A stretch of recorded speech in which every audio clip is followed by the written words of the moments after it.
The stream will start in about 5 seconds. Hi. Okay. Mm-hmm. Okay, hi everybody. Welcome to the Annapolis Environmental Commission meeting, our December meeting. I would just like to call the meeting to order and take roll. So to make this move quicker, I'm just going to note who I see here online, and if I don't call anybody out, then just please call your name out. So we have our two new members, Jeremy Hansen and Allison Colden. And then I see Bill O'Leary, Randy Rao, Kate Bohannon, and Paul Murphy. And then I'm Bevan Bukeister. So are there any members that I missed? Yep, Ann Stevenson's Oh, here. you know what? Oh, sorry. Sorry, Ann. All these little boxes I'm looking at. Okay, anybody else that I missed? All right, so we do have a quorum, but we'll get to our minutes in just a minute. First, I wanted to welcome our new members, Jeremy Hansen and Allison Colden. So they just got approved last month. I know Jeremy's been coming to our meetings for several months. I know pre-COVID, so we actually have seen him in person. I just wanted to give Jeremy and Allison a chance to introduce themselves and tell us about themselves and what their background is and what their interest is on the commission. Just, 1 or 2 minutes each. So Jeremy, go ahead and unmute yourself. And welcome. Thanks, Bev. Yeah, it's glad to be here as an actual official member now. And I'm very glad I started coming to meetings last summer and had a chance to meet almost all of you before COVID. So yeah, I've been a resident, or I've lived in or around Annapolis since 2012. I got my master's in environmental policy from College Park before that. Originally from Nebraska, where I grew up, studied political science and economics there.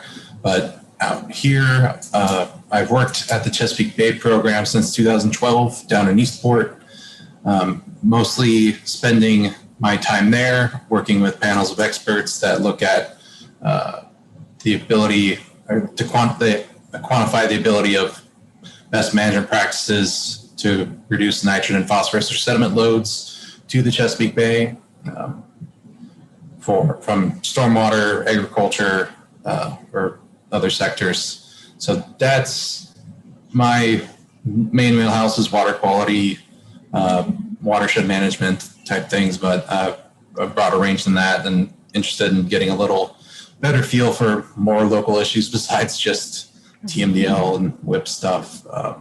Really interested to see if we can get into environmental justice issues here locally, personally. Mm-hmm. Great. Well, as you know, we just started really having a focus on that this year. So happy to have you on board, and we'll get you helping out in that area. So Allison, go ahead and introduce yourself. Sure. Good evening, everyone. It's great to see you all. I look forward to hopefully meeting you all very soon and in the future in person. But for now, I'm happy to introduce myself. I'm Allison Colden. I'm originally from Virginia and spent a lot of time moving all over the state of Virginia. I did my undergrad at University of Virginia and got my PhD in fisheries science at the Virginia Institute of Marine Science, and moved to Annapolis 4 years ago to work with the Chesapeake Bay Foundation. I'm the Maryland fisheries scientist there. And my focus for my research, and continues on in my day-to-day now, was on oyster restoration. So really, I've had a lot of time to focus professionally on the impacts of what goes on in the watersheds on living organisms. And basically that sort of inspired me and pushed me to want to do more in my local community to help upstream, basically. And I'm relatively new to, unlike Jeremy, following the commission, but I have found during COVID times that I'm spending a lot more time in the Annapolis area, learning about what's going on around the city, and was interested in sort of applying to the commission after learning about it more recently. So I appreciate being here and looking forward to working with you all. All right, great. Oh, I'm getting the feedback. Anyway, we're really excited to have both of you, somebody from CBF and the Bay program. I mean, this is going to be great. I'm really going to help our workload and our expertise, so I think that this will be wonderful compliment. So thank you all for joining us. So next thing I have is just the approval of the October minutes. I hope you all got a chance to look at them. So we have a quorum. We have 5 members, need 5 members to make a quorum to approve them. I just had one little change on this number 5, the Office of Environmental Policy update, the last sentence. It says that I think it was Jackie connected the Recreation and Parks with the Severn River, and it was supposed to be Severn River Association or what, because they have a program to get children on the water for the education about water quality. So Jackie, who was that? The Severn River Association? It's association. Association. Okay. Does anybody else have any other questions or edits? Not for me. I move to approve the minutes with that amendment. All right, do we have a second? I second the motion. Okay. And all in favor of minutes? And Jeremy and Allison, you have to abstain because you weren't members last time, but all in favor? Aye. Aye. Aye. Okay. I abstained because I was absent from the meeting. Oh, okay. So just to make sure, okay, we have Bill, me, Randy, and Paul. So we have 5. Okay, so we're good. Okay. Next thing on our agenda is we just wanted to congratulate Jackie Giles. She's our new Deputy City Manager for Resiliency and Sustainability. So that finally passed, and she Yay, did that job. Yay. Yay. So we're looking forward to, It was yeah, go ahead. a long, hard road. Yeah. But we're very excited and happy to, looking forward to keeping working with you, continuing to work with you on all things environment and resiliency as well.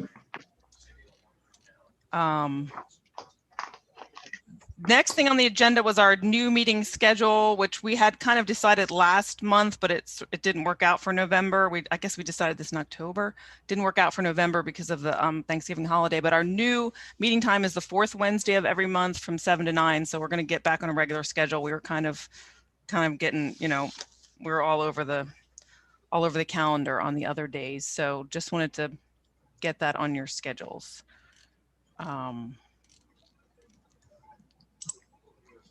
Any comment or concern with that? Okay. All right. On to new business. And I'm going to turn it over to Kate for this, our work session. It's going to be about like a 10, maybe 15-minute work session on our input to the Annapolis Greenway map. So Anne, I'm going to turn this over to you. Hopefully you all got a chance to check that out, that tool. It was really cool, that interactive tool. So Anne, go ahead. Okay. So Kate, maybe you can start. I'm going to share my screen. Da, da, da. So I think this effort has been underway for quite some time with the led by the Conservancy Board, but the goal is really to connect existing green spaces and to figure out areas that we should conserve proactively so that we create these linkages, is my understanding. So, and I think the other thing is with the comprehensive planning process that's underway, the input that the Conservancy Board collects through this process will feed into our 2020 comprehensive plan. So we, the AEC, really want to provide good feedback for this so we can help the Conservancy Board with their goal. And the feedback is due December 18th. So we're hoping that this meeting we can really get a lot done and hopefully provide that feedback before the deadline. So Anne, do you want to just walk through what we have? Sure. Well, so we started a document with some general questions and comments, some support for things that are already in the map, and some additional areas to propose.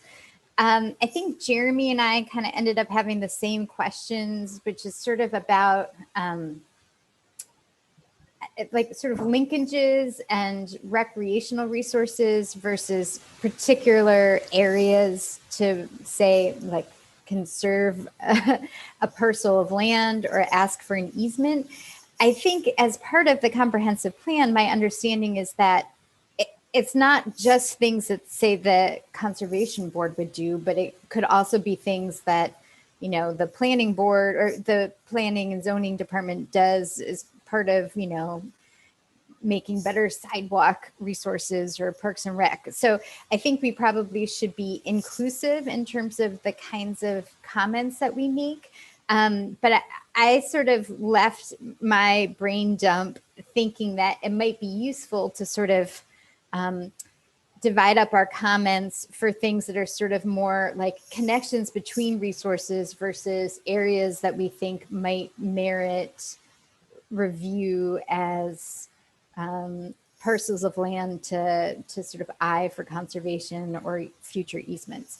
So I don't know if anybody else had that, you know, sort of feeling. And maybe, Jeremy, I'll defer to you about your sort of similar questions to mine. Yeah, if I similar can just- questions. Or, Go ahead, sorry, go. Do you want to go ahead, Kate? I was just gonna, and what you said makes total sense. I feel like these are two different questions. It's about where is there a sidewalk that just abruptly stops, or there's no way to get from here to there, versus where is there a forested parcel or a vacant parcel that we want to see protected. So those are two very different types of conservation. Yeah, and you know, the instructions include a call to sort of communicate both, but you know, in the connection between, you know, a forested trail at Truxton Park and a forested trail at Bates, there's a sidewalk, but it's not signed or painted in any way. And so, like, my comment is just like, put up a sign, not that all of those people who have a house on that sidewalk need an easement. So I sort of, it feels a little bit like some of those things might be better comments in a letter or a question about how to submit that, rather than sort of clicking along the whole way in the map itself. And, you know, I think Jeremy pointed out that like some of that stuff that's like about trails is actually sort of hard to pick apart in the map. Yeah, and aside from the usability, I just wasn't clear, like, if it's, or where the Conservancy Board is in the process, and like, are we supposed to be commenting on like some of the proposed areas, or, because if so, I'm really more curious about like who's suggesting those polygons or highlighting certain areas, because if it's a community group, I think that's way more helpful than, say, one person who hasn't talked to their neighbors about anything. Yeah, and I mean, the instructions, Jeremy, it said that you're supposed to sort of say who you are and why you think it should be done. But when you start looking at what people have already selected in the map, some of that information isn't there. So like, I mean, hopefully the Conservancy Board and the Planning Department have a way of sort of picking that apart. But I take your point that, I mean, I think we can weigh in for the stuff that's already highlighted and say, yeah, this is really a priority for us too. And that might help sort of move it up the list. But how they'll differentiate sort of the random ideas, be them for me or for someone else, versus the ones that are like a real sort of community drive, that does seem confusing. Yeah, and I did see some information for some of the areas, like that one piece that connected, that went down to, like, you know, Bay Ridge and what was that, Georgetown Apartments, all the way up to like the Madison Street, almost Truxton Park area. Yeah. Like that, at least there was some text in there describing like, oh, this was an old rail path. So that would be a possible. So that's interesting reasoning. Whereas like other areas, like whether or not they were community identified or the Conservancy Board, there's that same reasoning isn't provided. So when I look at these apartment complexes that got highlighted, I'm just curious, like what the thought process there is, like just trying to actually do something with the with the infrastructure on those sites, providing more trails, or just adding signs? Yeah, I think it's so critical to document this stuff because at some point we'll all be on different boards and moved on, so they'll need a record of what the people were thinking. So yeah, that's definitely something we should bring to them. And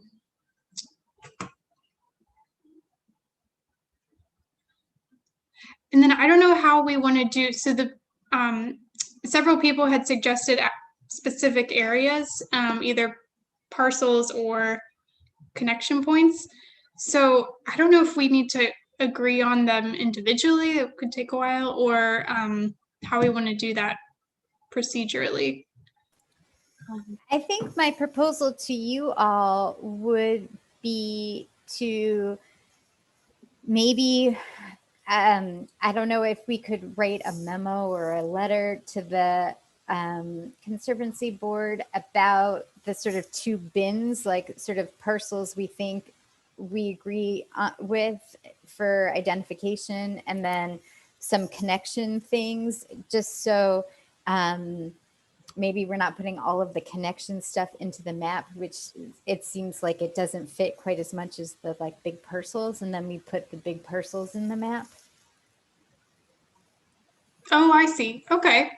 Yeah, it does seem set up to put in the big yellow polygons. So Were there parcels that were not identified that we wanted identified? Big parcels? Or did we want to support ones that were already identified?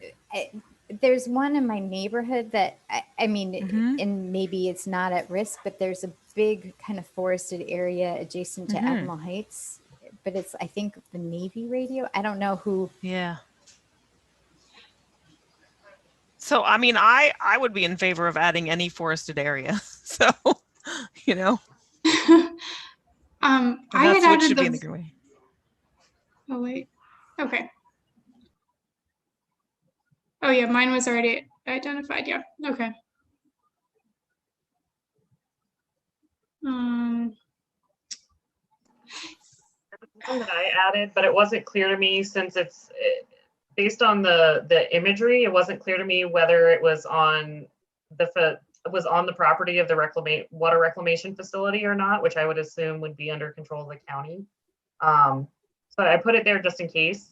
Honestly, because of all of the deer and wildlife that actually use that little piece crossing over Edgewood Road from the park. So I put it there, but I wasn't quite sure from the map whether or not it could be included in this exercise. So I didn't actually add a polygon for it. Should probably make a note of that. Like, is it county versus city? Yeah. And I think, you know, we could just say we want it in there and they can look at it and say it's county or city, we can or can't, you know?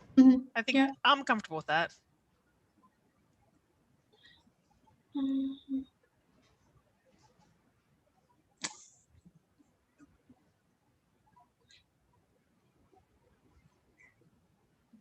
Oh yeah, mine, that should say vacant, not vacancy. That's a good call, Kate. Yeah. That would be a great pocket park. Yeah, so that property has had a for sale sign forever. And I'm so afraid someone's going to buy it. Yeah, so that's... Yeah, and it's hard to cross the road there. So if they could turn and it there's into a lot like of... some more places to like get off the road while you're waiting for the light to cross. Wait, you mean Spa and Hilltop? Yeah. Yes. Yep. I thought there were permits to turn that into a childcare facility. Where did that get? Is there? That was I heard. Was that Kitty Academy was on Forest Drive? Is that or is there one there now? No, there was talk last year. There was a proposal by a developer to put a childcare and school there, and it just didn't work out. Right.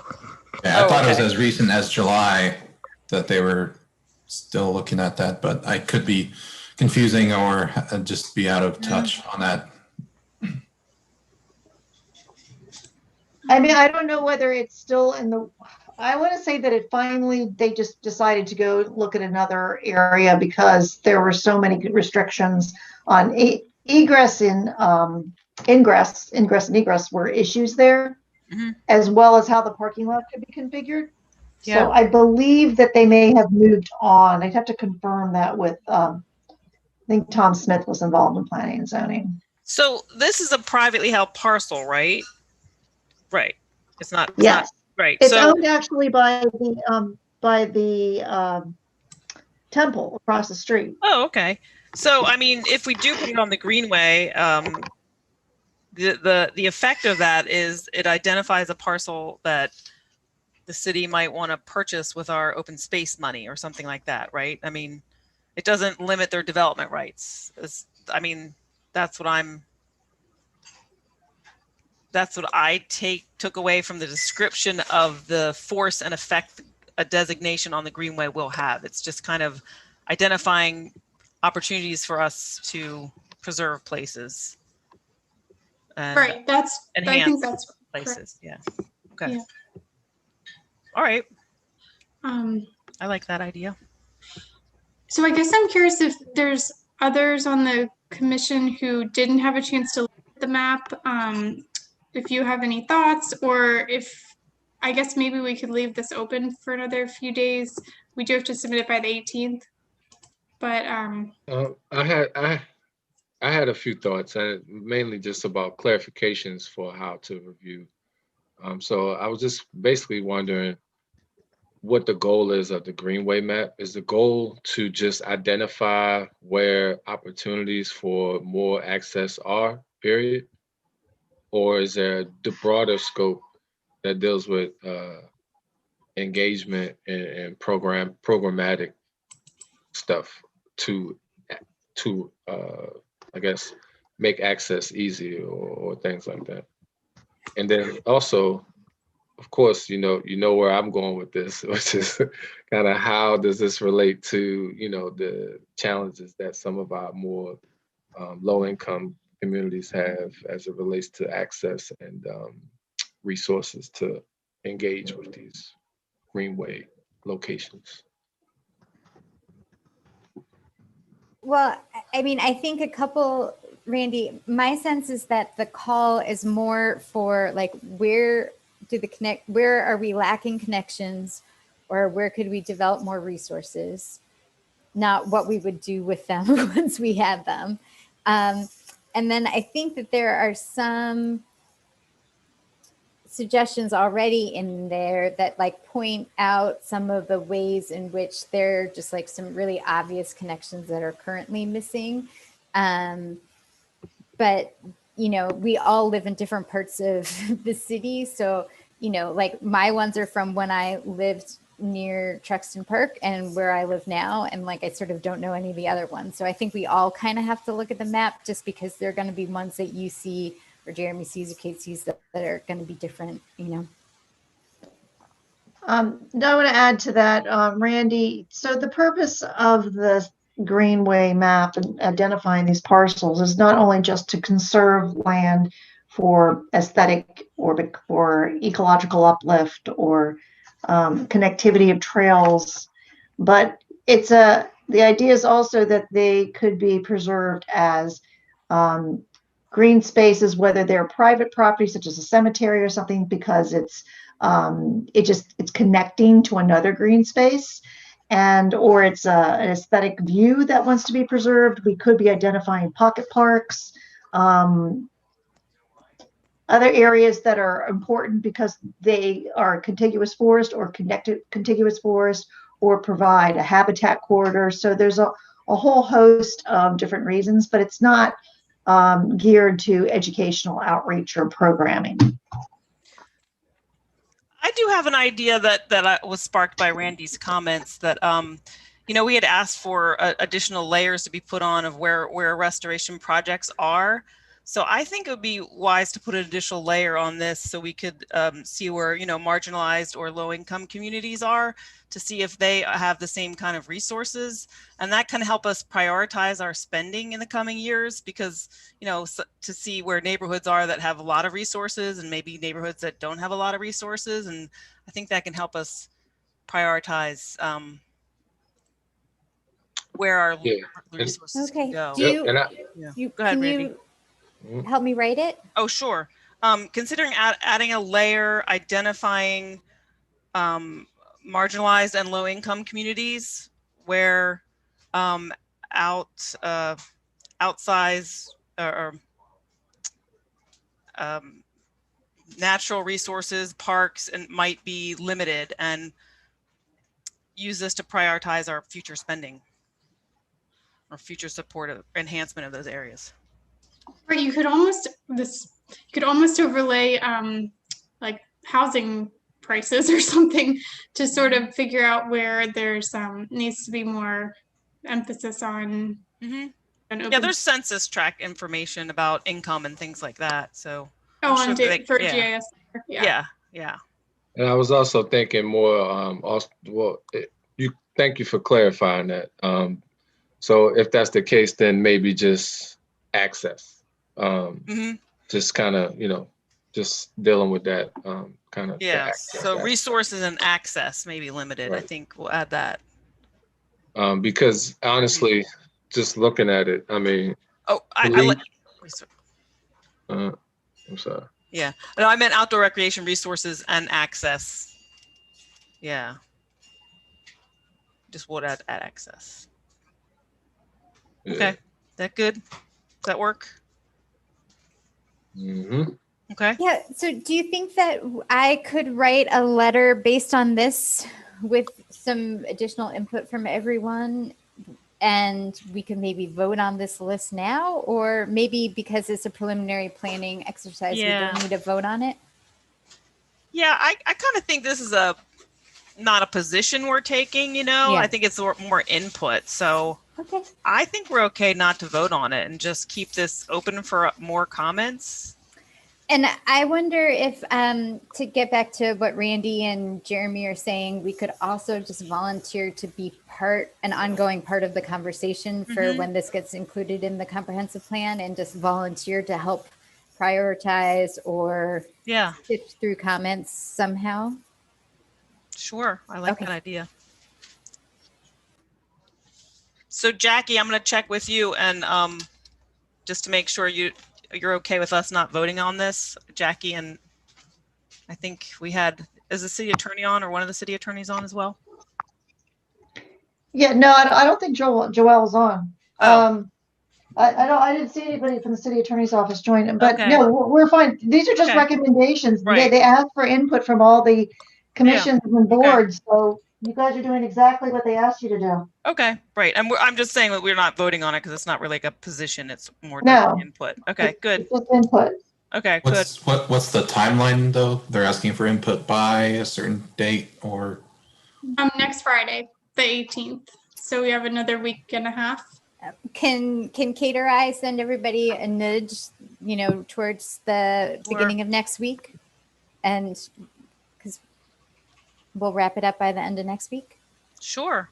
Okay. And I have a feeling they're going to come back to us and ask us about all these comments that we put. So I don't think this is our last bite at the apple here. No. Is there a contact person that's in charge of this Greenway map and this whole project at the Conservancy Board?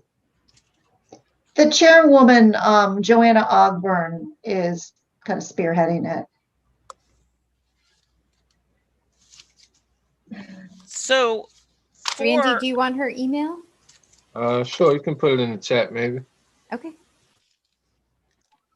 So I know Kate and Ann sort of took charge of this. Does anybody else want to help them on this project?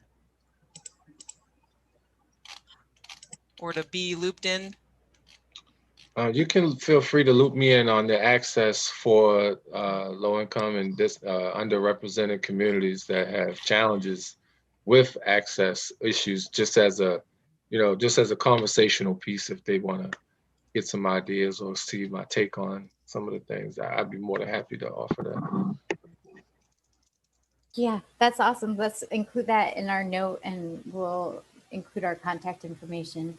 And then if you have time before, the end of next week to look at the map and want to add to the list of recommendations, we'll include whatever you get to.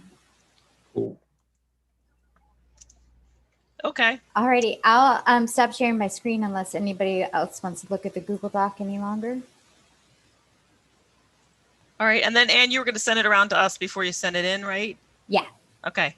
All right. Great. Thank you. All right. Moving along, we're on development review. I'm going to turn it over to Kate for that. Sure. So the first item is an update. The commission had previously written a letter regarding the Eastport Shopping Center, which is sometimes called the Lofts of Eastport, stating that we wanted the developer to treat 100% of the stormwater, and there's been a lot of other issues with their plan. But I just wanted to update the board that the Board of Appeals sent the plan back to the developer to redo. So that, I think our input was probably helpful, and they're working on a new plan now. I think the only other, so there's actually two others.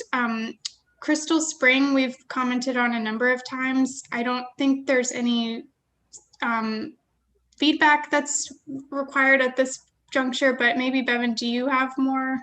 No, I think Tom's still reviewing the final plan, and he said he was backed up a little bit with that. So, I mean, we did get comments from Matt Waters a couple months ago on the stormwater, and that all looked pretty good. But yeah, Tom's I think he's going to share his final plan with us. I thought it would just be nice. From checking in with Gerald Weingrad and the other people that have been working on this for over 10 years, I think we finally have something we can all live with. So I thought it would be nice to write them the final letter from the AEC going, yes, we finally agree with this plan. Yeah. You got it right after 10 years of struggle. So yeah, that's correct. Tom is he's backed up and he's still working on it. Hopefully it'll be wrapped up in the next couple of months. And I just got off the phone this evening with the Scenic Rivers Land Trust, who is will be the grantee on the conservation easement for the portion of the forest preserve. Yeah, and so I've kind of been trying to broker between Gerald, the community group, and SRLT about both of their concerns, because I've worked with both of those groups many times on different things. And actually, I provided Gerald back in 2011 with his first round of lawyers to fight what was called Crystal Springs back then. And it's been a long process, as you said, Devin. But Tom did say in his email to us that I think he's getting them to spend like $500,000 on a stream restoration that flows onto their property. So that's pretty good. That's Crab Creek that drains to the South River. Yes. So Crab Creek, and there's another intermittent stream on the property that will be protected as well. And then the conservation easement has all sorts of stream buffer requirements, and of course the forest, has to have the conservation easement on it under the FCA. Okay.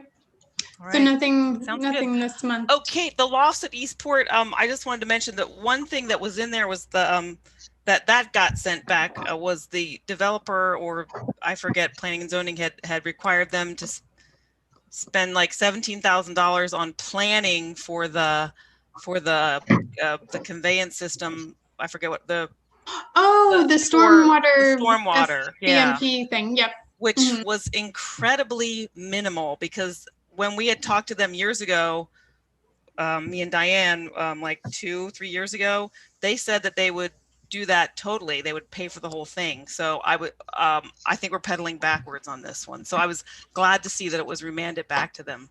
Yes, it's definitely the right call. They need to rework. Yeah. And then the final one, I did send an email to the board about this proposed development in West Annapolis, on the corner of Annapolis Street and Giddings Avenue. Right now it's it used to be a salon, and now it's a gift shop. But there are 2 trees on the property, both oaks, that are proposed to come down during the development. And we submitted comments in support of either A, saving those trees, existing trees, or planting a similar large species tree to protect our urban tree canopy. So so Bevan, I don't know if you want to update on this one too, because sure. you submitted the comments. Sure, and then I testified at the Planning Commission too, and I mean, we pretty much based our comments on our longstanding position of we want to maintain our tree canopy and protect trees, living trees, when they can be protected on a site, and then the code also says that you are supposed to replant the same species and type of tree, and then this particular plan was taking out 2 mature oaks with huge, large canopies. They're about 80 years old, 42, 43 inches around, and they're replacing them with cherry trees. So that's not really, I mean, Allison, we could call on you to tell us that, the science behind that. It's not providing the, ecological functions of the stormwater, the carbon capture, the resilience, the shade, and all those other things that trees provide, the heat island effect. And so we relied on our previous positions that we had taken to write our testimony, but we did want to make sure that all our I's are dotted and our T's are crossed, and wanted to make sure that you all agreed with this position that we took on this particular project. As you know, a lot of times we don't get notice, or things slip through the cracks about particular projects, and we end up, coming in at the 11th hour and talking about them. So we're going to work with the city on this, but we also thought we might as well ask the commission to approve that position that we took on this particular project, just to make sure. Yeah, and like Bevan said, this commission has previously supported the city's urban tree canopy goal, which, if anyone's not familiar, it's a DNR program that we've signed on to, 50% by 2030 or something like that. Yeah. Anyway, so that's what we've been supportive of that all along, so that we just opted to continue that support through this testimony. So any comments on that or questions about the development?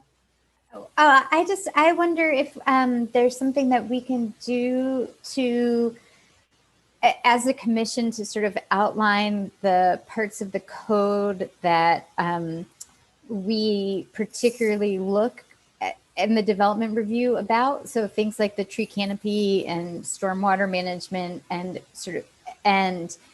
if we were able to vote in advance of the chair and vice chair being able to submit comments in a timely fashion in between meetings, if there's a project proposal that, runs counter to some of those things that are our particular focus. Because it feels like our letters are always about the same 5 things, which are the things that, so, yeah. And I think that would help us work more collaboratively with both the planning department and the planning commission and the Board of Appeals on these issues. If we were, and maybe we could even send them a note in advance saying, these are our things, and we're gonna talk to you about the projects that we feel run counter to them. And I wonder if that would just sort of like make things easier for everyone involved, easier for us because we need to work quickly, easier for the folks we're sending letters to who feel sometimes like we're coming in at the 11th hour. Is there any reason why we couldn't do that? I'm going to throw that to Jackie and see if Jackie can check with the Office of Law on this. I mean, can we just take general positions, and then if something comes due in between a commission meeting, can we, rely on our general positions on like impervious surface, tree canopy, stormwater management to comment on specific proposals? Oh, you're on mute, Jackie. I think I'm kind of missing the point. Oh, we wanted to be able to take a general position and then write specific comments on specific projects based on our general positions on, retaining tree canopy, on, high levels of stormwater management, and then, you know, reduction of impervious surface. Like these are general positions we've taken, you know, every year for years. Right, because if, for example, for this example, if we had waited until this meeting to talk about the West Annapolis thing, it would be too late to submit testimony.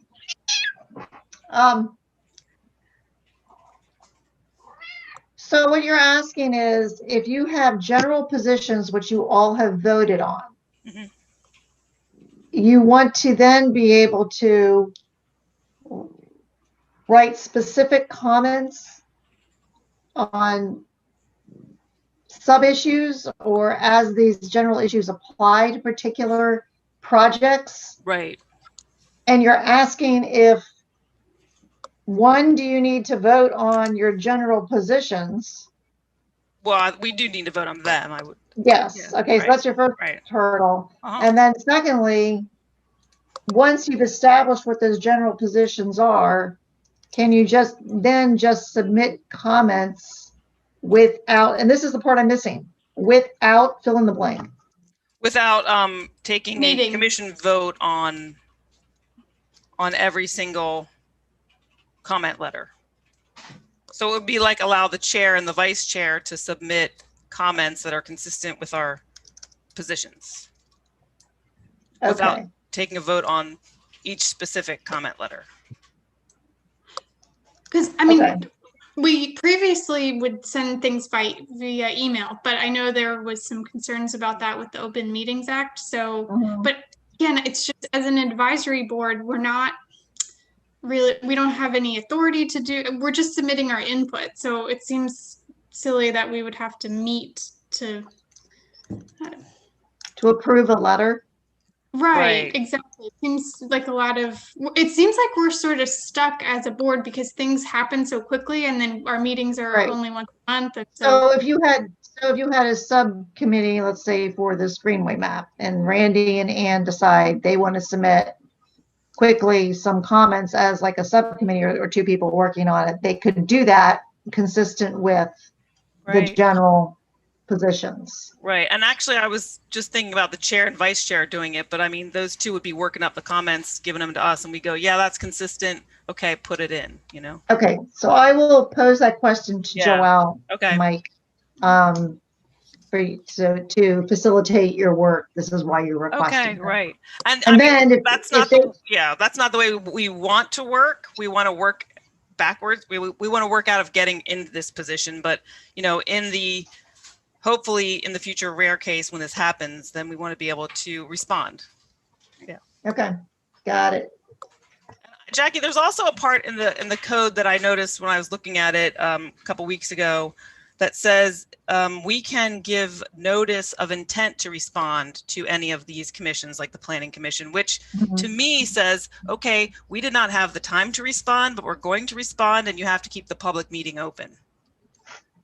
So I would also like to invoke that if we need to, and to pass that by the city attorney just to get their impression of it, because I don't want to, you know, invoke it for the first time and have that fight then, or that, you know, interpretation. And where is that? then. Where are you finding that? It's in the Environmental Commission. It's in the code Okay, it's that in the gives us code our section. duties and authorities. It's about, I think it's the last line. Okay, I've Yeah. got it right here. Yeah, I can look at it. But I mean, it doesn't exactly say that holds the public meeting open, but I mean, it seems like that's inferred that is the effect. So Okay. yes, it'd be good to get a read on that from the city attorney. Okay. But in the meantime, just to make sure our position is safe, I do want to call a vote on our position on the 101, 103 Annapolis Street project. So we basically said, you know, save the trees if possible. If you have to replant them, replant the same species, and you have to leave room to replant those species because they want to move the building up, and there's power lines right there, so you can't plant an oak under power lines. So that was our position. So do you want to? I had a quick follow-up question, if you don't mind, either for you or Kate. I think in your email, Kate, you said that the city arborist was going to check to see if, as the developer claimed, the trees were actually dead or diseased. Do you know if that's happened yet or what the report out is? Bevan, do you want to cover that? Okay, so that was another issue that the city arborist actually didn't look at the trees until a couple of days before this meeting. So we didn't have, the city arborist report to look at it either. And there was a whole lot of discussion about these trees will only last 15 or 20 years more. And they might be killed during development too. So, but I mean, that was kind of, one of these things where we're going, well, 15 or 20 trees with 20 years for a large canopy tree, that's good. You should try and save that tree, but we need to get more guidance on that because it's left up to the planning commission's interpretation of whether you want to keep a tree like that. But so we didn't really get to see the report on that, and there wasn't a really intensive report. Like they didn't look at the root structure of the trees. They and I think the developer was getting some kind of leaf analysis to see if there was some kind of disease on it. But I think the developers arborist, no surprise, said you should take them down. And then our city arborist said, I don't know, Jackie, can you summarize what he said? I think. So Brian's what he didn't do a thorough analysis. He went out there quickly. And he said that given the current proposal, the root system of the trees would be impaired to the point where the tree would likely not survive. And it's not just the digging into the root system, the construction, things like construction, the pressure of the equipment on the tree root, on the root systems, and the tamping down of the earth, hardening of the earth, etc. And because of the age of the trees and the species of the trees, it makes them even more vulnerable to this type of construction activity and impairing their root system by cutting into it. Now, subsequently, when I spoke to Brian, I think he's going to go back out there at the direction of Director Nash and perform a more thorough analysis. But Brian did tell me that if the site was the building itself was kept to the original setback, probably could save at least one of the trees, the one that's further away from the building itself. Which one? I see what you're doing. The yellowish one. Right. Yeah. So they want to remove both of those because they have both of these lots. They have the little white house there and the shorter yellow building. And I did request Brian to give an analysis of what the tree canopy is for both of these trees. He can do that. And then I sent a message to Kevin Scott, who's the project manager, and said it'd be interesting to know once Brian does it he should do it for all 4 trees. There's 2 very small trees on the property as well, a dogwood and I forgot the other name of the other tree. So there's 4 trees in total. So it'd be useful to know, especially for the Planning Commission, what the existing tree canopy is. And then the builder has come up with an alternate environmental site design that shows a fair amount of tree planting. What the tree canopy would be from what the builder proposes, so they can compare net gain or net loss as the case may be. That would be helpful. Yeah, it would be very helpful. So our other concern with this was all the trees on this street are similarly set back, and you can see they don't interfere too much with the power lines, so they haven't been really heavily pruned, but all the trees are set back like that, and we are concerned that this is going to set a precedent that they're going to take all the trees out when they redevelop this whole area. And this is a identified growth area in the comp plan. So, and then replace them with all little trees, Yeah. which, this is a wide street. So it's kind of a wide boulevard, I would call it. And when you take all the tall trees out and you put little trees in, you're gonna be left with a major feature looking at that street, looking at it, and it's gonna be power lines. I mean, that's not our lane, but we are just concerned we're gonna take out all these major. If you were to make additional comments, you can probably, a comment you may want to make is that the to always involve the city forester in the analysis of trees on site as part of the environmental site design. Yeah. And in any trees that might be impacted by a proposed plan to do an analysis of those trees. But also to retain the streetscape and mature trees that are there. The other thing that planning and zoning has a discretion to do is there's the mitigation table that's in the code. So trees of this size, it's a 3-to-1 replacement, but they can go higher. They have the discretion to require more than just a 3-to-1 replacement. And the size tree, they can also have the discretion on, instead of a 2-inch DBH replacement tree, they could go up to a 5, which would be a much larger tree, which is a drop in the bucket to a developer, but is important because you're not planting a smaller tree. You're getting a quite sizable tree at that point, and something with a larger established canopy already. And so DBH is diameter at breast height. Breast height at 4.5 feet from the ground. You measure it at that level. So it's a sizable tree. So they do have discretion, and you can recommend that they exercise their discretion to require more. Currently, the code the table that's in the code right now only goes up to trees of 20 inches, and that's at DBH.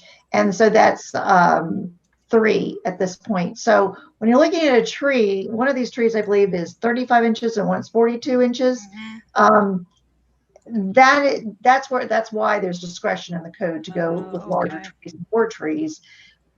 The code is, that's up to you guys to recommend whether or not you think that the code should be revised to account for greater mitigation when the trees are of a certain size. All great comments, which we could add, I guess, if we could add on to our testimony. I just have one other question or comment. It sounded like, if I'm interpreting Jackie's comments from the arborist correctly, that even if they do maintain these trees during the development, that they think that the damage caused to the trees by the development would, lead to their demise in 15 to 20 years. Would it be wholly unprecedented to require some sort of mitigation, knowing that the development is going to eventually lead to the demise of these trees, even if they don't directly cut them down? Like, could you require preemptive mitigation for 20 years from now? There is a requirement in the code for maintenance. So even, they can't just walk away. There is a maintenance requirement. I'm not sure if there's if it goes so far as to require replacement. I know if they plant trees, they have so many years of maintenance required, which if the tree failed, they'd have to replace. Not sure how it applies. It's a really good question for Brian Adams, who's the city forester, about maintenance and replacement of trees on site. So Brian's opinion was these trees have like another 15 to 20 years of life at least, as is. But if the development goes in as planned, they may fail in 2 to 3 years. Right. And so, Jackie, if they do fail in 2 to 3 years, I thought there was a requirement to replant trees if just a tree died. And this is in the tree protection area because it's adjacent to a public walkway. That is chapter 14. Right. And chapter 14, it requires a tree to have a survivability. You have to have a guarantee your tree will survive, and if it doesn't, you have to replace within a certain period of time. That's for if you're just a resident wants a tree to come down for whatever reason. They don't like it. They're adding onto their house, but it doesn't trigger the grading and building permit requirements, which bump you into chapter 17. Those are trees that are either on private property, that abuts a right of way. So a side yard, a front yard, or a backyard that bumps up against a right of way. But when a building or grading permit kicks in, then they switch to chapter 17, which has the same mitigation chart as chapter 14 does. You're still getting the same replacement value, and there's the same discretion to require more than what's set forth in those mitigation charts. So But I'll ask Brian about the replacement at the development site for existing trees. I'm sorry, what did you say, Jackie? I will ask Brian Adams about the requirement to replace and maintain a development sites. I'm just not as well versed as he is. And also, I should mention that Alderman Savage is looking at those titles and updating them. So he did want ideas from us. So Allison, that's something that we could send over to Alderman Savage to say, you know, look at the code, see if that's not in there, then we think it should be in there. Yeah, and I know that Alderman Savage in that legislation is considering protection of specimen trees in general, because right now the code, as Allison, either you or Allison was talking about, chapter 14 applies to trees along a right of way.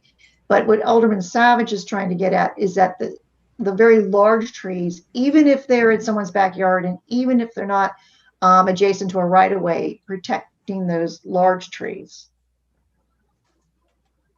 And I don't know whether he's considering that just for chapter 14 or for chapter 14 and chapter 17. 17 is which applies at a development site. Not sure about that part of it. I haven't seen his latest draft. Okay, so with those good comments and ideas from Jackie, do you all want to vote on the comments that we already submitted and then add these comments to it? So it was basically our comments were save the trees. If you can't save them, replant with a similar tree like an oak tree, large canopy tree. Leave room to plant trees so they don't interfere with the power lines. And then Jackie mentioned other things. Involve the city forester in analysis of trees as part of environmental site design. Retain the streetscape and mature trees. Go higher. Use discretion to require more than the 3-to-1 replacement because these trees are higher than 20 inches, and then require a 5-inch DBH. Bevan, I might suggest that we break out the specific comments for the development on Annapolis Street versus the sort of how to approach things like this in the future. Mm-hmm. And I wonder if how to approach things like this in the future could be part of what we all talk about when we next talk to the planning officers. I wonder too if maybe we could in our letter encourage them to wait for this report from the city arborist comparing the canopy. Because that sounds like the kind of tool that they need to make the best decision, and we're just sort of, from our experience, guessing what the comparison is with the current plan. But so when is that due, Jackie, or when is that going to be done? The report comparing the tree canopy. Jackie. What the report on the tree canopy? Okay. I need to follow up with Brian. I just spoke with Brian.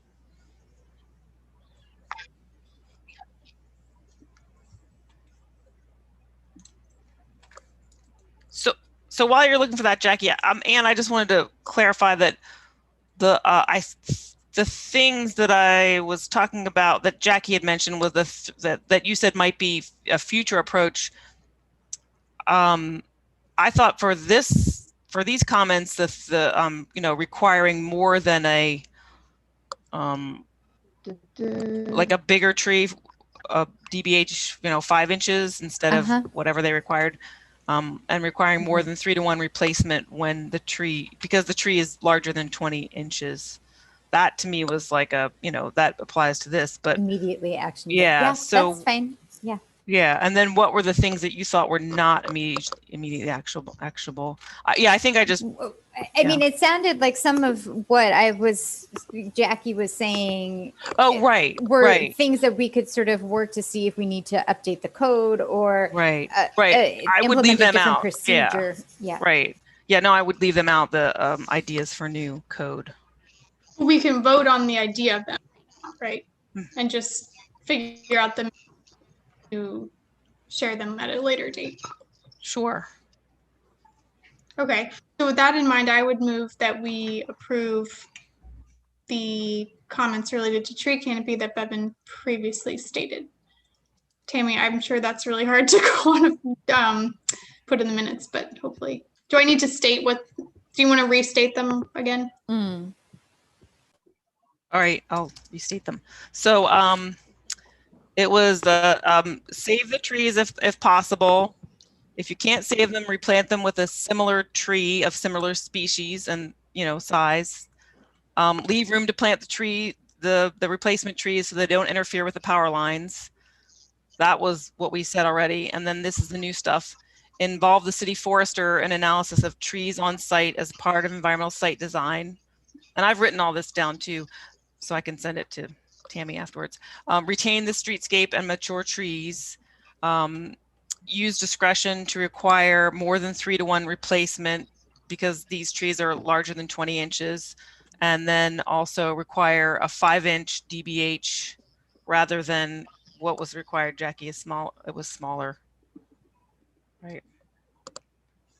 So I move to approve those items. Oh, wait, and then exercise discretion. Oh, to require bigger replacement trees. Yeah, that was it. And then wait for the report in the city from the city arborist comparing the tree canopy to our goals. So that was it. And just a point of clarification, this is comments to the planning commission. Yeah. Okay. So if Kate moved, I second. Oh, all in favor? Aye. Aye. Aye. Aye. Any opposed? Okay, thanks. We'll update our comments, and I think the next hearing for that is, I think, next week. Yeah. Sounds right. Yeah, the 16th, December 16th. Okay, thanks everybody.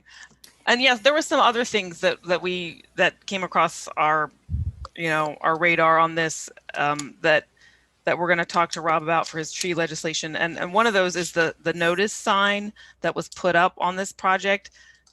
There's a whole lot of lines describing the project, the notice that they have to post outside the front of the property, and none of it said that they were going to take trees down. So I think we're going to talk to him and say maybe that should be in the requirements specifically, because that's what the public really cares about, Mm-hmm. Yep.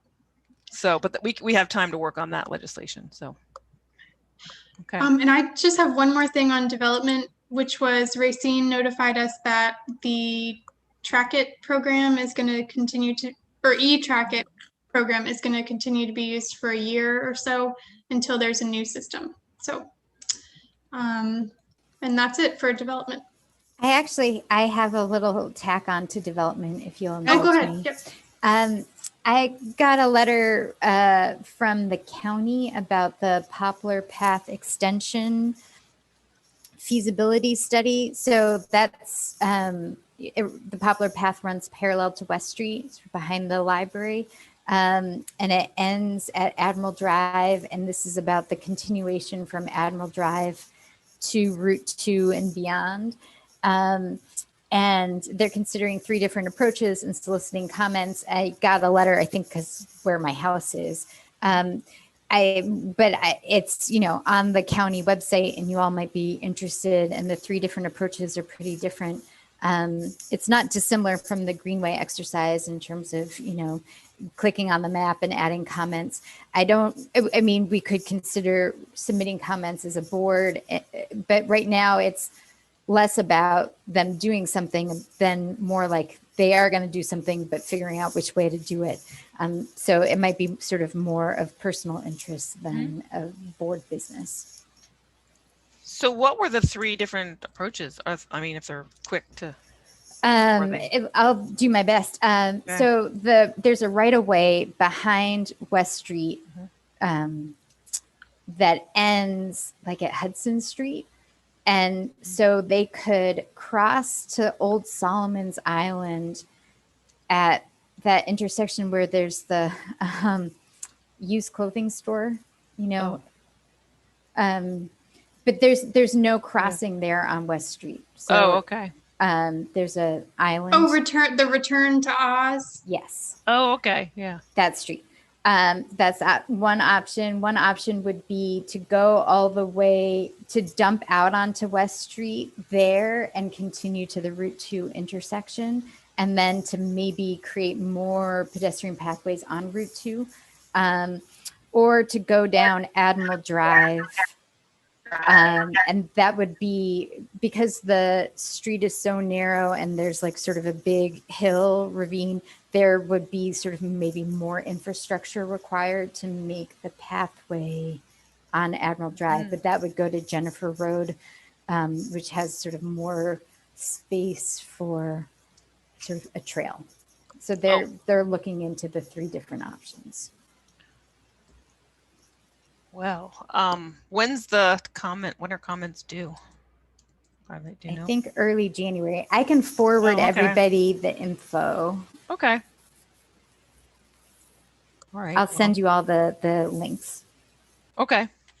All right. Thanks. Oh, on eTrack it as well. I had asked Racine if we could get a training for the Environmental Commission. I would love to have everybody do this training, and that's not something we have to do during our regular monthly meeting. So, so we'll work on getting that so people can help. We need a lot of help looking at all the development stuff because it can get overwhelming and very busy at times. So to be able to pull people in on specific projects would be great.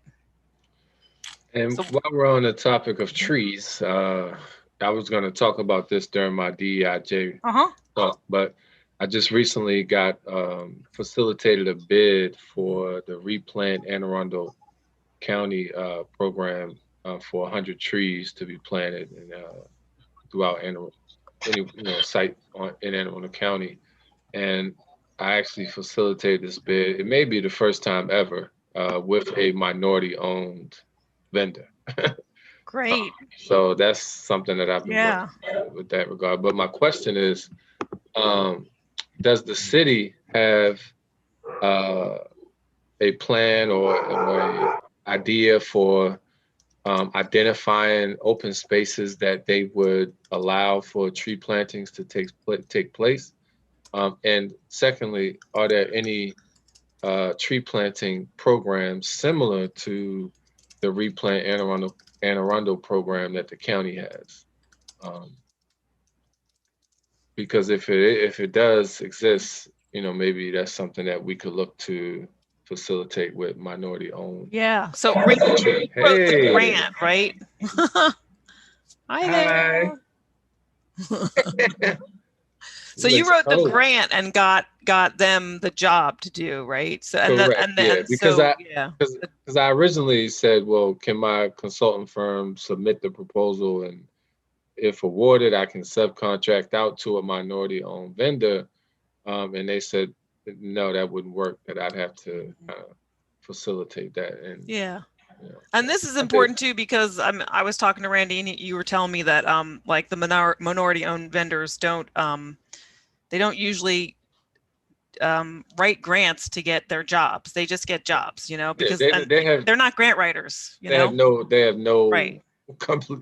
I mean, I'm a grant writer, and honestly, that proposal was extremely confusing. Like, I can only imagine if someone who didn't have that expertise. Yeah, they wouldn't go for it. Right. It's almost like they set it up like that, so that's what it seems like. It's like, why would you make something that complicated that people can't actually even submit to these things? Whatever. That's a whole nother. Yeah. But well, anyway, congratulations on that. That's great. Yeah. And so Jack, I mean, I don't think we have a tree planting program, but we do have that fee in lieu that developers pay into. So the problem is, I think we have we have a problem identifying space. And I know talking to Well, looking at the Greenway yeah. map, you know, Yeah. maybe there's some opportunities there that if the city Yeah. allot certain spaces to say, hey, this Yeah. is a place where trees have been depleted and we want to re-put Right. Yeah. trees there, and we want little kids to climb up in the trees. Yeah. Right. So maybe there's an opportunity Oh. there for a little bit of synergy, you know. Yeah. Yeah. Jackie, do you know what we use our fee in lieu on right now? Or could we get some information on that? I think she had just off. Oh, okay. She might be off. Okay. All right. So yeah. So we'll get some information on that, Randy. That was a good question. So our next item on the agenda, if I'm following right now, is because I'm making notes on it, is the annual report. So Kate, thank you so much for drafting our annual report. It's due next month, and this isn't something we really need to vote on because it's not us. Devin, can you hear me at all? Oh, now we can. Oh yeah. You had disappeared there for a while.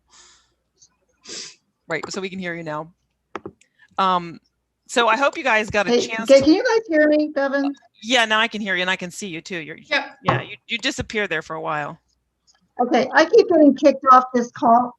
Yeah, no, I keep getting kicked off like 5 times now. And if I try to dial in, then I'm muted and can't participate. It's really frustrating. Oh, so I missed what Randy's question was and what you wanted me to do. Oh, okay. Yeah, we just wanted you to, go ahead. Go ahead, So Randy. I was just saying that I recently facilitated a bid with the Replant Anne Arundel program for tree plantings for about 100 trees or such.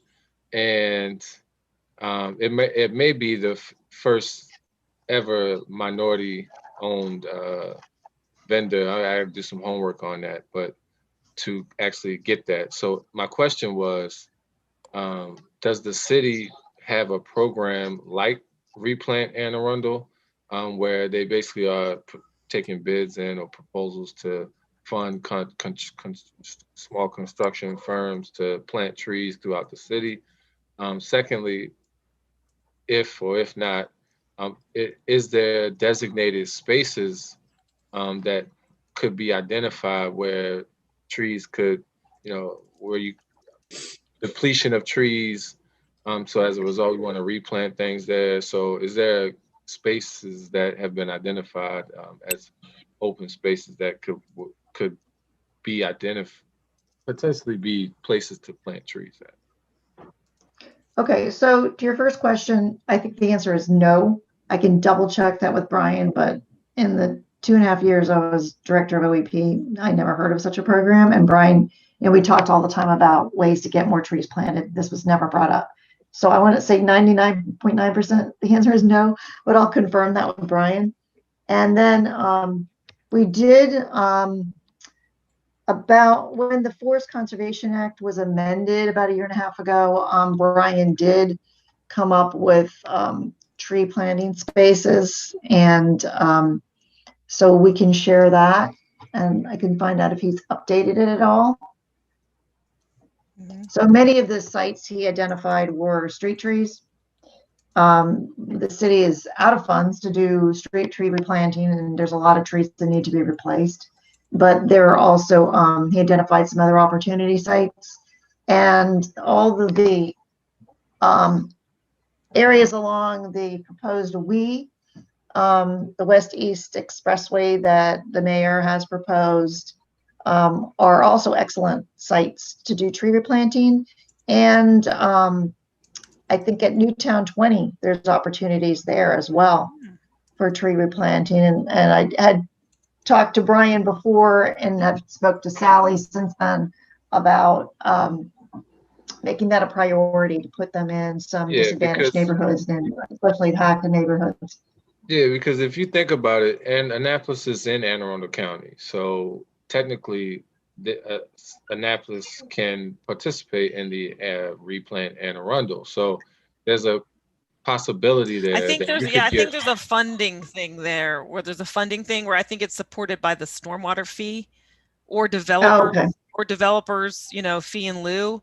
So, and then we have our own stormwater fee and we have our own fee in lieu. So Right. That's why that program can't be done here, but it would make What, sense. replant Anne Arundel? Oh, you saying why they can't do a Right, program. in Annapolis. I mean, it doesn't mean Annapolis can't do a program. Right, but I mean, Right. essentially, the city could partner, say, with, different small construction companies that are putting proposals in, and communicate with them and say, hey, we will let you all use this space for this amount of trees if you Right. want. And then that could be a go-between kind of Right. to achieve your goal of planting trees, Right. but it's essentially not paying for it. It's basically Or getting pays for itself. local minority-owned businesses to do it. And Exactly. I think that's a great idea, and that's something that we've been talking about, like the Green Vest projects that are coming up, that I wanted to put a requirement in there that a certain percentage be done by local minority-owned businesses, because they did that in Prince George's County and it was really successful.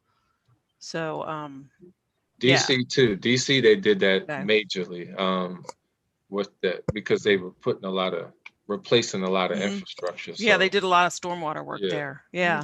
So we'll talk to Jackie about that and see how we can get that cooked up, which Yep. leads me to the other topic under your DEI report.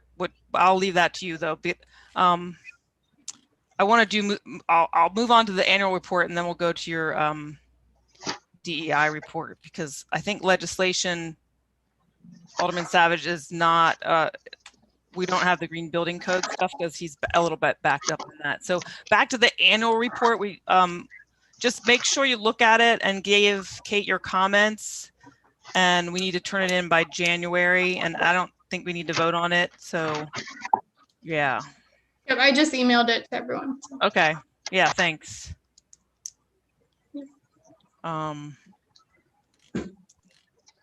So moving on, legislation, like I said, I think I'm going to table that or until next meeting, because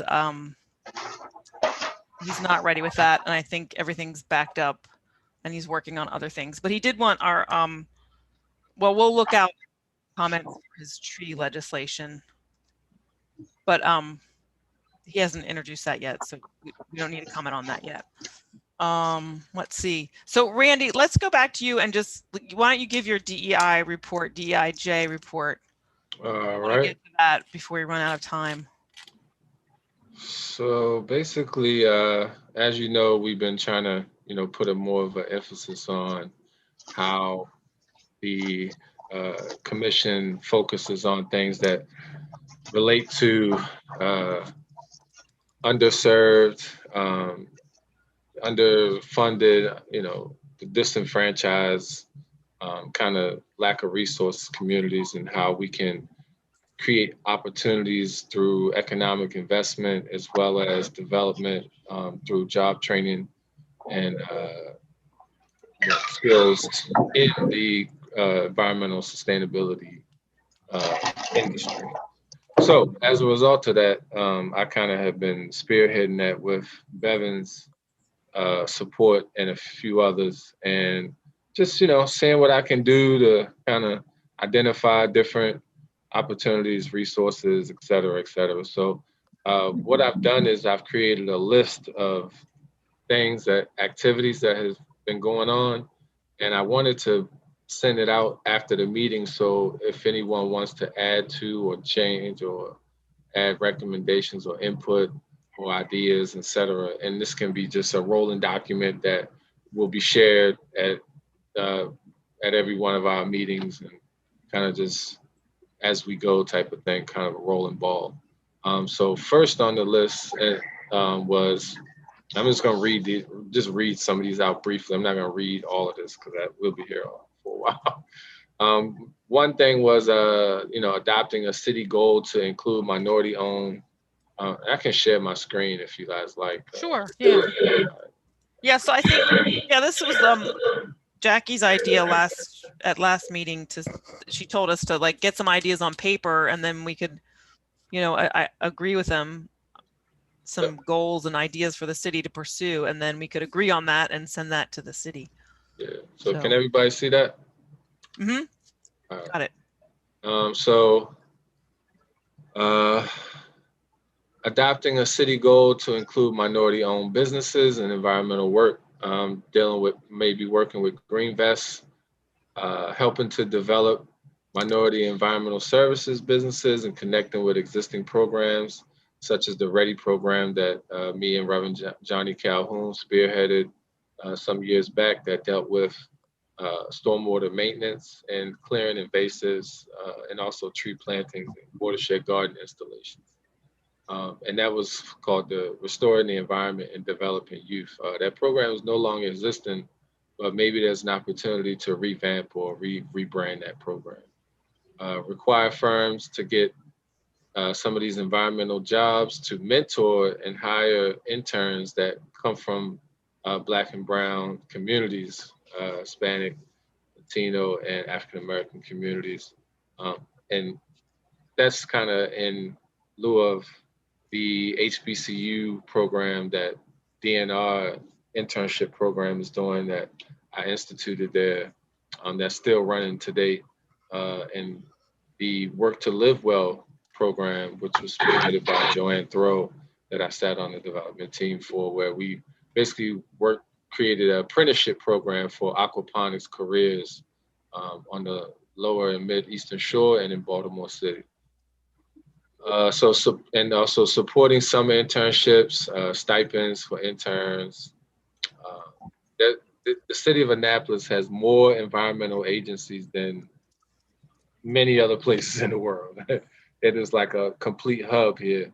And so knowing that, we were saying that maybe there's an opportunity to create stipends for interns where from HBCUs, where they can work with some of these organizations like Chesapeake Bay Trust, CBF, Chesapeake Bay Program, et cetera, et cetera. And I've been working with Darius Stanton on that as well. And Carmera Thomas, who was on the board for the Master Watershed Stewards Academy. She also works for Clean Water Coalition in Baltimore City.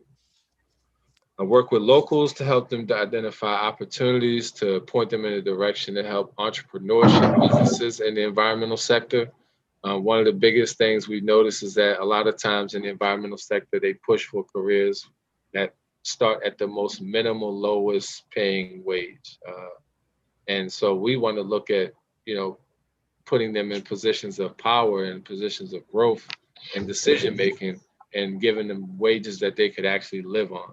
Because a minimum wage is not a livable wage in the city of Annapolis, especially for Black and Brown individuals.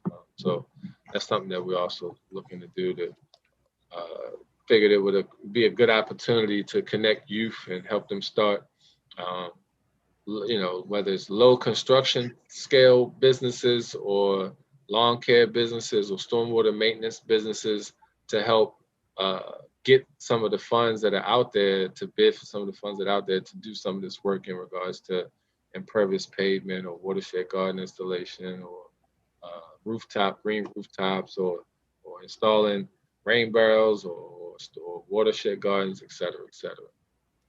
And so reaching out to Black and Brown communities to review Green Vest projects to make sure that priorities for the disenfranchised or marginalized communities are included, and see how AEC can help with that outreach to promote a waterways cabinet. Support with city and private funding for environmental science and outdoor educational summer camp programs, such as the School on Water, which is a program that I instituted in the Clay Street area at the Stanton Center in partnership with Weekend Friends. And let this be something that, these type of activities could be a pilot project for the city or the mayor, council members, to encourage local funding through philanthropists and environmental groups to support this and sustain such a program in regards to the arts and also symphony in arts. As well, talked about myself creating curriculums that are culturally appropriate to Black and Brown communities. And I say that because most of the curriculums that we are being introduced to through the school system and things like that, after school programs, are essentially created from a blanket perspective. They aren't really tailored to specific communities.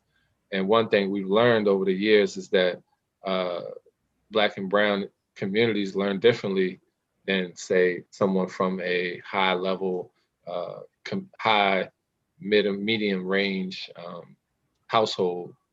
Has a different perspective on how they see nature, how they view nature, how they play a role in that.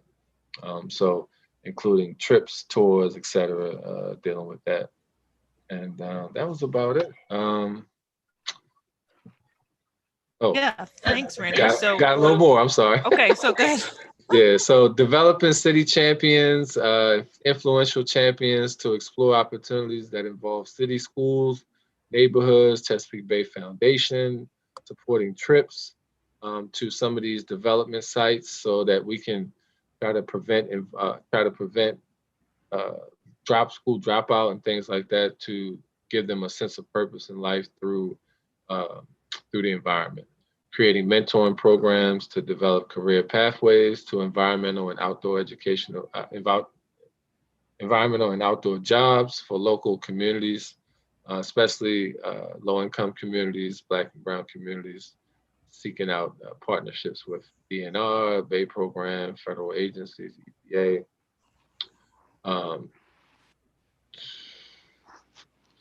And supporting edible landscaping and public housing. And this is, again, what I was kind of speaking to in regards to the tree planting development.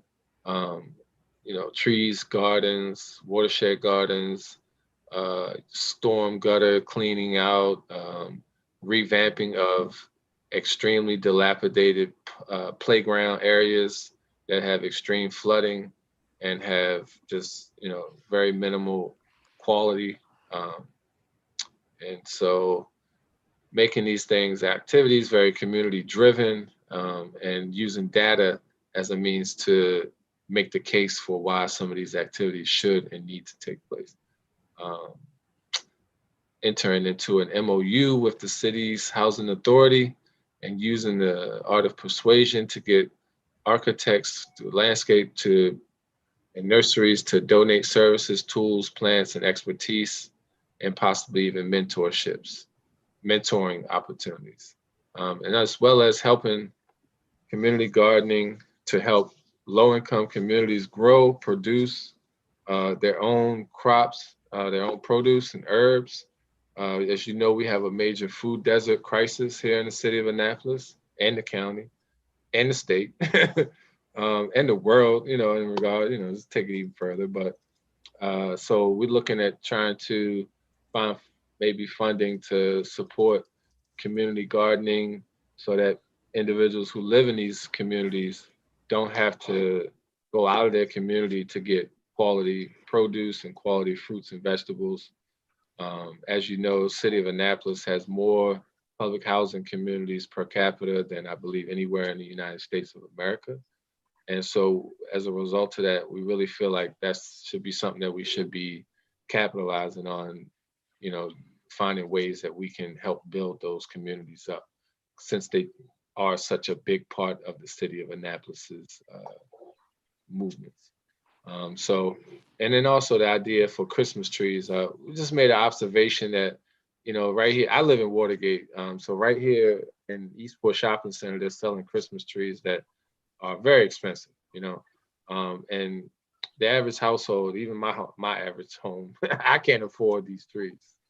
So we were just thinking of connecting the whole art of, growing, and thought it'd be a good teaching opportunity to see if we could put a Christmas tree planting program together where in a year's time out, or however many long it takes for Christmas trees to mature, where the city could maybe designate a half an acre or something that could be completely used for tree plantings for Christmas trees. And then after that's over, that could be shipped into each community to be purchased at a almost little to no cost free rate, so that those families in these low-income communities can also benefit from having a great Christmas with a real Christmas tree in there.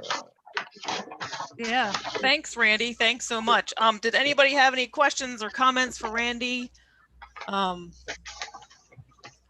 It was a lot of information, so we're going to send it around after the meeting too. Yeah. So go ahead. Somebody had a question or comment? Yeah, Randy, Paul Murphy. I like your ideas, and I'd mentioned a little bit before, living a block or two from Clay Street, there are several empty lots, including the lot right next to the Elks Club, which the soil is terrible, but you do raised beds, and the people at Homestead seem they'd be interested in donating a little bit of soil. So, you lay out some 2x4s to make a bed, throw some soil in there. It's to the west side of the Elks Club, so it gets a moderate amount of daylight, not quite enough. I mean, more daylight better, less buildings better. But whether next to the Elk Club, which is, as you know, adjacent to the Stanton Center, it's right there for the kids. And with this conversation's parts of it have been spoken before. Annapolis, Green Street Elementary, the downtown elementary school, used to have community gardens for each grade. And so my point is, the kids on Clay Street go to Green Street, so they're getting a little bit of a gardening experience at school, and I'd like to think it could be brought back, and particularly during the summer months, more growing season. And it would be nice if possibly the Stanton Center could funnel, shepherd, whatever word we, organize that. But I think to your points, you've got good ideas, but between the opportunities right now on Clay Street, and then the other one would be to see what Box of Rain would do. They're always hungry for new ideas, so maybe they could marshal the young kids into in their neighborhoods to little community garden. The hurdle is it's delayed gratification, right? You plant a tomato plant and you got to wait 4 months, and kids maybe want quicker results. Yeah. So Paul, I was just going to suggest that everybody, we're going to send this around after the meeting, and we do want input from everybody, and we do want, these ideas more fleshed out. Like if you have examples of where you've seen this done in other places, we could put examples in, or if you have ideas of grants or funding or some philanthropy or connections that you see could make, or specific areas like that where you think that could happen, we could. Well, I mean, we don't have to add all that in the letter, but, we just want to add these ideas in and say to the city, we want to get it on, Jackie had a great idea. We talk about this kind of stuff all the time, but it doesn't get done until you put it in a document and we endorse it and we say, here, city, here are some ideas to do, and, we'll help you get them done. But I think, Anne, you had your hand up too. Well, yeah, I was thinking that, Paul, I was thinking of your comments about the community garden opportunities where you live when working on the Greenway document, and I'm hoping that you could add those in there, because I think that's another place where we have the opportunity to sort of act now and documenting some of those opportunities. And I also wonder if I really enjoyed the document. Thanks for walking us through, Randy. I wonder if there's some things we can try to add in around like the things that we were talking about today. So, more along the lines of the green best projects that we sort of know about, and your suggestion of implementing it, subcontracting or having a certain number of minority vendors working on those kinds of projects. That feels like the kinds of things that the AEC sort of has access to or sort of knows about. And I'm sort of more familiar with that than I am with like the grant opportunities. So, I'm kind of wondering, it seems like some of the stuff on the list, we're going to be able to help support implement more than others. And maybe you could just sort of speak a little bit to that as we are brainstorming, just so we know how we can be most helpful.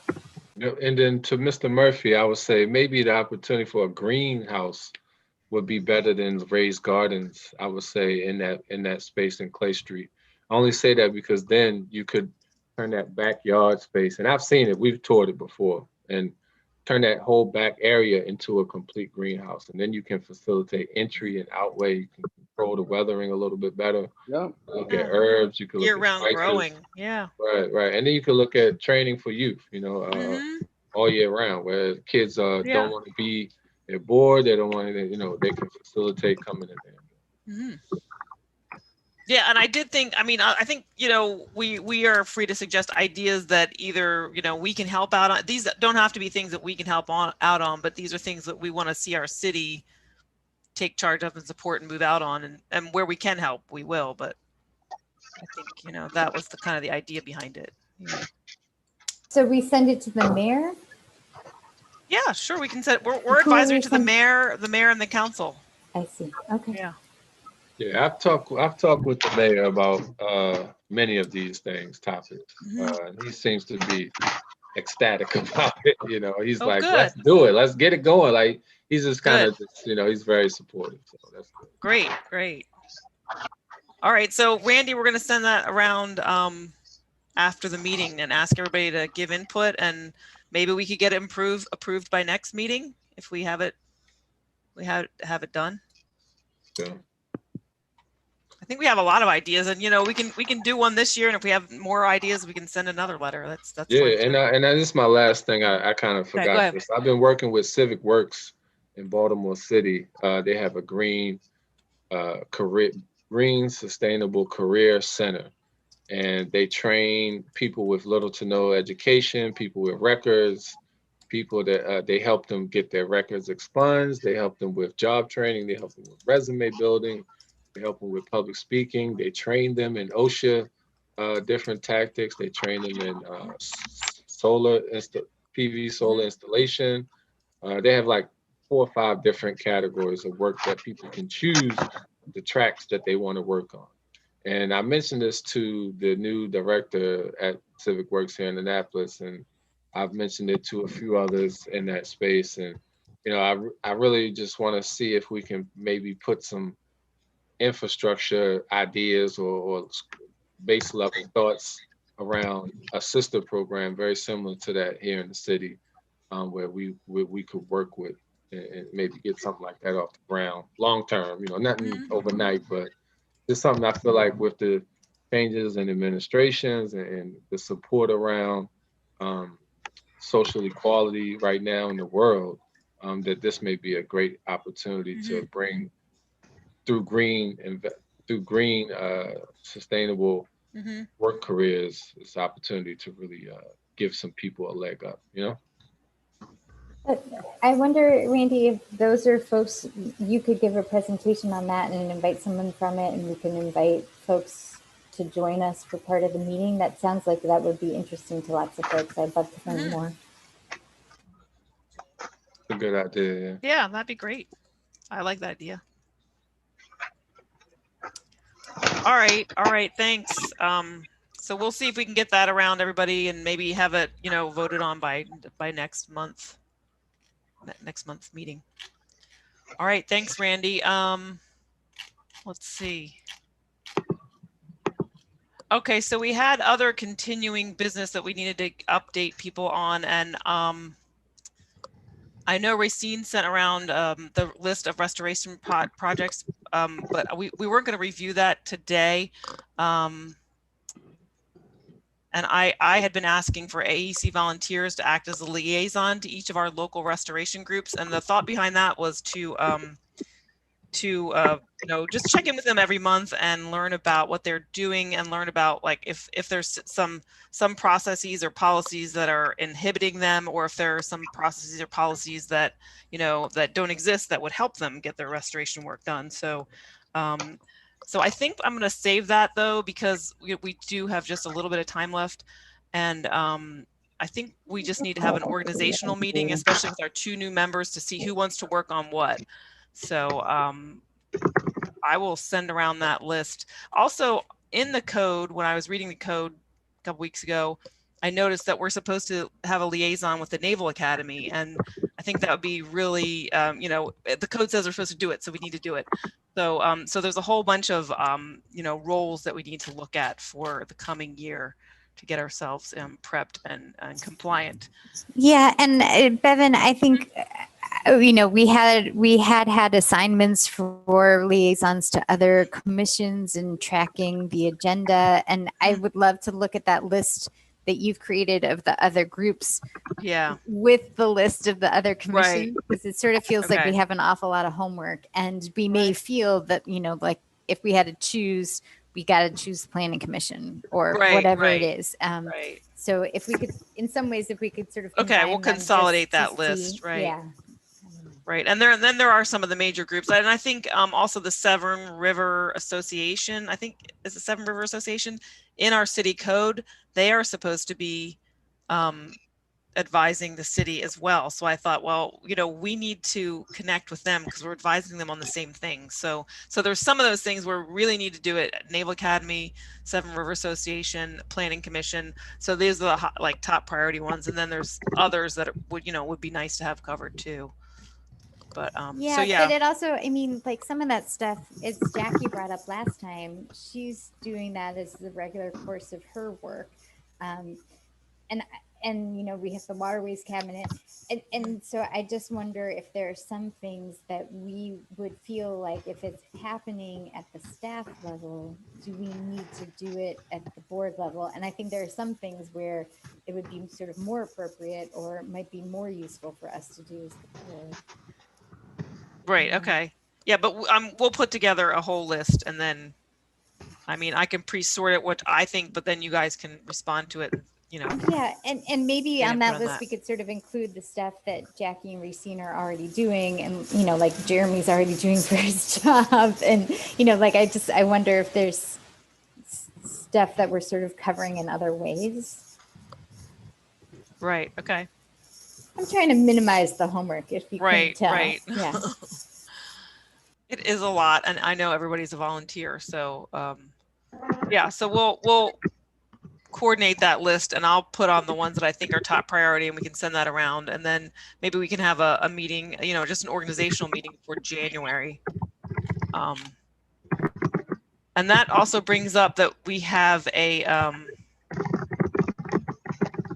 we need to vote for our chair and vice chair at our January meeting. So, if anybody is interested in those roles, then let us know, or Kate, if you want to continue, let us know. So we can do that at our organizational meeting too, and then just have the election at our January meeting. One thing that I need to report out on is the comprehensive plan, and it kind of got paused a little bit, and I'm looking for my notes on this. It got paused a little bit because of COVID, and they hadn't had a chance to have a lot of public outreach. So they did have a Zoom meeting, which I hope it's online. If anybody's interested, they can go look at it. But the new schedule now, and the next step is they want to have different meetings with different groups, and one is focused on environment. So the comprehensive plan, just to put it in a nutshell, is basically the guideline for development for the next 10 years. So I mean, since development and environment go kind of hand in hand, that's really, really important for us to bake in environmental protections, and also to coordinate with the county on that, because any gaps that are left, they're going to be exploited for the next 10 years. So we want to see what the county's doing. And so I have contacted Kate Fritz, who leads the county environmental commission, and Kate and I are going to talk to her, I think, tomorrow night. And she said she had a lot of ideas, but so the schedule for that is the stakeholder meetings, and that environment is one of the stakeholder meetings. So I guess it'll be us and other environmental groups too. That's going to occur from December through February, and then public review March through April, and then finalize in May and June. And the city did hire a new planner who's in charge of this. It's Eric Lashinsky. So they do have our input from our public meeting, and then the input that we had developed at the commission level as well. So, but we can give more input than we've given. So so that's my update on that. Also, I think we had mentioned the Affordable Housing Task Force. I had gone to one meeting with them and wanted to make sure that we were involved in that, so we can think about how to deconflict all these environmental issues that present themselves with development. And we certainly don't want to make affordable housing more expensive by holding it up, but we don't want to drop any environmental protections either. So Randy had volunteered to go to that, and I had contacted Alderman Gay to get him involved in that. But I don't think we've gotten them hooked in yet. But we'll try to do that by the next meeting. Yeah, I didn't get any feedback. Okay. So. All right, and so we might have missed one meeting on that, but we'll get hooked into that. So this may also be off the rail, but off the track. But it's okay. Remember we talked about the possibility of partnering with the county, identifying one person from the county, one person from the state to work with the city to kind of have them involved and input as regards to development and sustainability goals that we may have for the city, which affect the county, which affect the state. Do y'all remember that? Anybody remember that convo we had? Anyway, I just was doubling back around on that because I thought it'd be cool to maybe invite one person each. Oh, right. I do remember that. That. It was probably a couple months ago, right? Yeah. Which feels like years ago. Yeah, I do remember that. Yeah, because we do have the whole, county, state, and all, the forest drives. We're all just overlapping each other. It'd be good to coordinate some of those things. So, yeah, we'll put a pin in that, and we'll talk about that at our organizational meeting. Oh, and that just reminded me that Kate Fritz also mentioned that we should hold a joint meeting of the City Environmental Commission and the County Environmental Commission in the coming year. So I thought that was a great idea. Because, water and environment doesn't have strict boundaries like political boundaries. Yeah, we're talking about Arlington, what took place in Arlington, Virginia, in regards to how they were able to become the Copenhagen of America. Right. Okay. So we that's our competition. Okay. You set the bar for us, Randy. All right. We just have a few minutes left. I know we didn't get to everything but I think we got to most things on our agenda. Did anybody have anything else you wanted to discuss or propose for our next meeting? So our next meeting is Wednesday, January 27th. But like I said, I think we should have a organizational meeting before that. And that doesn't have to be a public meeting. That can just be a conference call just to get ourselves organized for the year. Anne had her hand up. Oh, yeah. Oh. I think that sounds great. And for the organizational meeting, before we have it, would you all mind if I make a Google listserv list with our emails? So we send it to that rather than each individual one, because I find every time I send an email to you guys, I'm sort of counting off on my fingers. And when I look at our emails, even for this meeting, there's sort of different configurations of folks on them. And I think that would be easier for Tammy for the minutes too. So if you get a Google listserv request from me, would you? Oh, sure. Yes. Okay.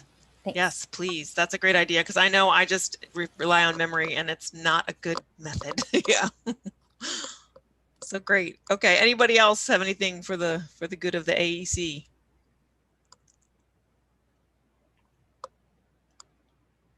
Okay. So then I just think, okay. Devin, maybe not immediately, but over the course of the next few months, I'm keen to crank up something I've been interested in before. And what we're talking about is trying to get, whether it's an architect, developer, builder, owner of a building, occupant, to become a little bit more aware of situations where renewables will save them money. I want to use carrots, not sticks. And so we're going to work on that. And Jackie spoke. The city has to build till silver LEED standards now. the not just builders or citizens only have to build to bronze. It's the LEED standards are not that difficult to get bronze or silver, so we ought to look at updating that a little bit. Yeah, and I think Rob is looking at that. So yeah, so Paul, if you want to take the lead on reviewing that legislation and developing some input on that legislation, that'd be great. Yeah, we're going to try and get utility bills for HACA because it's unsexy, but the best bang for the dollar is just de-leaking homes, so your candles aren't dancing. And everybody doesn't want to spend the upfront money because the payback takes a while. So we're trying to look at this longer period. And like you were talking to affordable housing before, it's like, it's not just the cost of the build, but it's the operating cost. So anyways, yeah. And as Jackie said, some of these codes or guidelines were written 10, 12 years ago, and the price of renewables has, it's probably honestly a quarter, if not a fifth, of what they were a dozen years ago. So people are stuck in the past. Oh, it's too expensive. And that's my mission, to get people to wake up and say, the payback is a shorter period than a longer period. So that's what I'm going to try and unfold over the next. Yeah. And Paul, if you have any examples, like, I mean, maybe you could look at other cities that have done this and the kind of outreach and the actual materials they've used, or maybe Bay Program has some of those kind of materials, or the planning, no, Jeremy's shaking his head, or the, the planning association, like the US Planning Association, or I'm sure there's materials out there that you could probably just use, that we could find and recreate, like, so you don't have to recreate. Yeah, I mean, when Obama came out with his stimulus stuff, a lot of that was, if you remember, was, fortified is the wrong word, but improving the energy efficiency of buildings. Right, so, right. Without getting into all of it, just broadly, that's one thing we're looking at. Right. And I would encourage you, to take the lead on that, and let's get something in writing and that we can endorse and we can promote. So, okay. And part of that will probably be, I know legislation isn't always popular, but look, we've done things, we've had some successes over the last outreach and education. Yeah. And can work too. Stormwater, the percentage of stormwater we're able to get increased, the trees. These are going to be little battles with the developers, but when we pick our battles and do the right things, we win. Yeah. So that'll be maybe upping the building standards a little bit. Right. One of our next fights. Okay. Right. So I'll put you in charge of that, and you can get us something to respond to, something written, and that'd be good. Okay. Okay. Yeah. Just like Randy did with the DEIJ document. All right. Good idea. So we have like 2 minutes left, and we don't need to keep you for the full 2 minutes. So if everybody's ready, then I suggest we adjourn. I don't think we need to vote on adjourning, by the way. We can just adjourn. Okay. The meeting's adjourned. We did that for many years. Okay. So I'll just declare the meeting adjourned then, and have a happy holiday. Again, welcome Jeremy and Allison. We're really excited to have you. You're going to really, boost our productivity and credibility. And we're just really, very pleased to have you aboard, and have a happy holiday, everybody. Stay safe, and we'll talk to you before January. Okay, thank you. Okay. Thanks, Thanks everyone. everybody.